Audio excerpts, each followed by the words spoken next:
Every single stay-at-home mom on this app needs to read this book. I finally finished Strangers by Belle Burden. This is a book that has been making the rounds for the last couple of months. In case you don't know, I've already made 2 videos about it before I read it because it was like so big in the gossip world. In case you don't know, Belle Burden comes from generational wealth.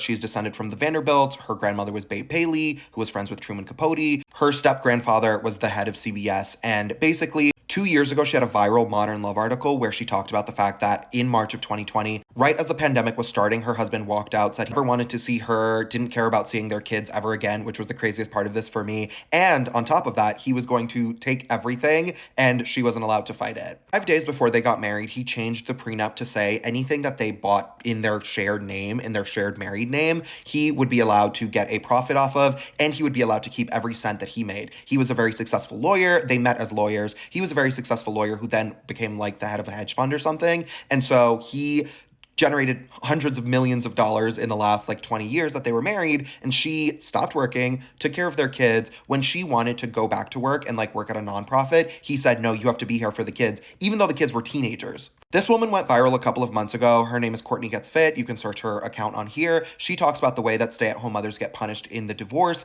by basically this exact situation, right? Belle Burden had generational wealth. She had hundreds of millions of dollars. They had an apartment on the Upper East Side of New York City. They also had a beautiful house in Martha's Vineyard. He was going to come for both of them because she bought the property for both of them and put his name on it, right? Even though she knew that in the prenup, he was going to get a portion of it if they ever got divorced, she, in the book, was like, I loved him so completely. This woman talks about her situation, which was very similar to Belle's, and she was trying to warn stay-at-home mothers the same way that Belle is by saying, like, you have to be aware of what can happen to you if you put all of your trust in a man, if you put all of your financial and like legal and personal agency into a man, it will not end well. There's this weird thing that happens on here where if you try to give someone advice, this was the point of my second video that I made about this book where I said, what is the point of an affair book, or what is the point of a divorce book, right? What are we meant to learn from the lessons of these women who have been through it and are trying to tell us about their experiences? There's a girl on here, when you search stay-at-home mom divorce, who was like, anyone who ever brings up divorce to me is a jealous hater. You're so jealous because my husband loves me.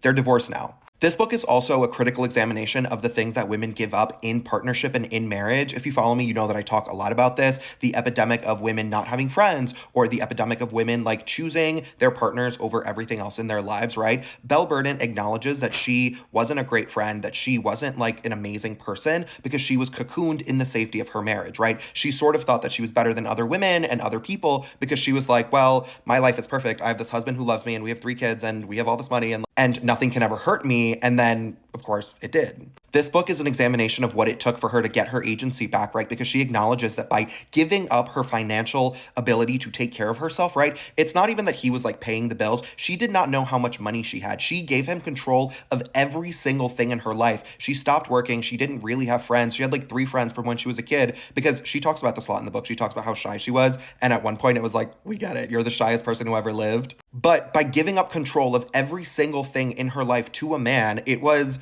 horrifying and jarring how much her life had to change when they got divorced, right? She didn't know anything about her life. She didn't know anything about her finances. And so I think this book should be like taught in schools. I think this book should be a manual for people who want to completely subsume themselves into their relationships, because this is a book about getting your agency back, getting your power back, learning to not give all of your money to a man, learning to not only give all of your money to a man, but your ability to earn money and your ability to like have control of your money, because at the end of the day, money, financial freedom is a form of freedom, right? That is why women had to fight to get credit cards in the 70s. That is why this is such a milestone. And when people sit here and tell you, do not do this, please be careful, they are not telling you because they're jealous haters. Take it from someone who, her husband left her after 20 years and tried to take the apartment and the house and like all of the money. This is a horrifying situation and it actually happened to her. Sorry, divorce is my special interest. Affairs are my special interest. This is very, very up my alley, which is why I was so heated when I read it. She is very mature and takes accountability for a lot of the things that she did. Like I said, she acknowledges that she like shut herself off from like most of life, and